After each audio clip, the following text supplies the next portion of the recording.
Do your hips just kind of feel stuck? Let's fix that.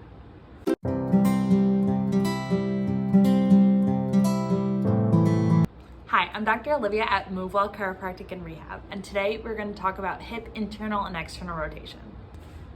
Poor hip mobility can have an effect on the low back, the knees, and even the ankles due to the kinetic chain.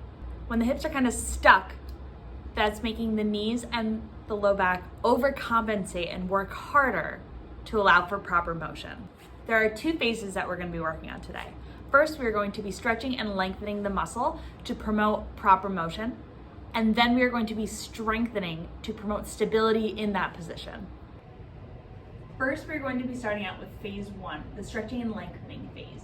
We're going to start on the floor in a seated position with our legs in a V and our knees bent. The goal is to get either side of the knee to touch the ground. So starting out, we're going to put all of our weight into one glute and rotate until our knees are close to the ground. While we're here, we're going to bring that other glute down towards the ground and hold for about 30 seconds.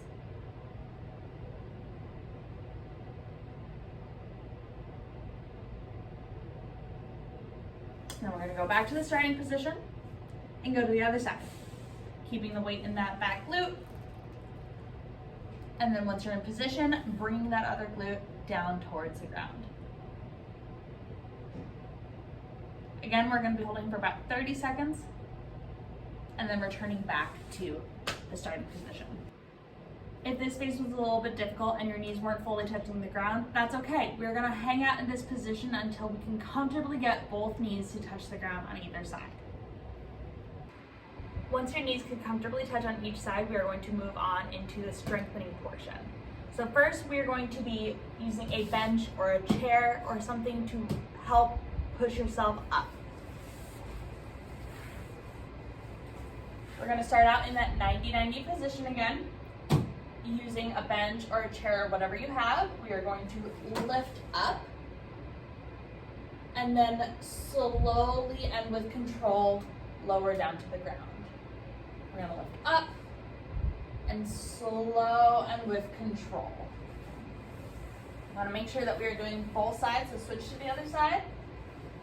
Lift up and then again slow and with control. That is the important part. We want to make sure that we are stabilizing and not just moving through the motions. Once that part gets easy and you're comfortable doing that, you can try doing it without using any hands.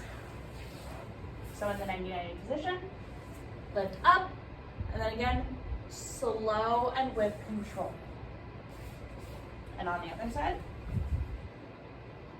lift up, and then slow and with control. If you're unable to slowly lower with control without using something, that's okay. Hang out in that position until you're able to progress it even further. So if your hips are feeling stuck or you're suffering from knee or low back pain as well, go ahead and try these exercises out, see if they help, and leave a comment below on what you would like to see next.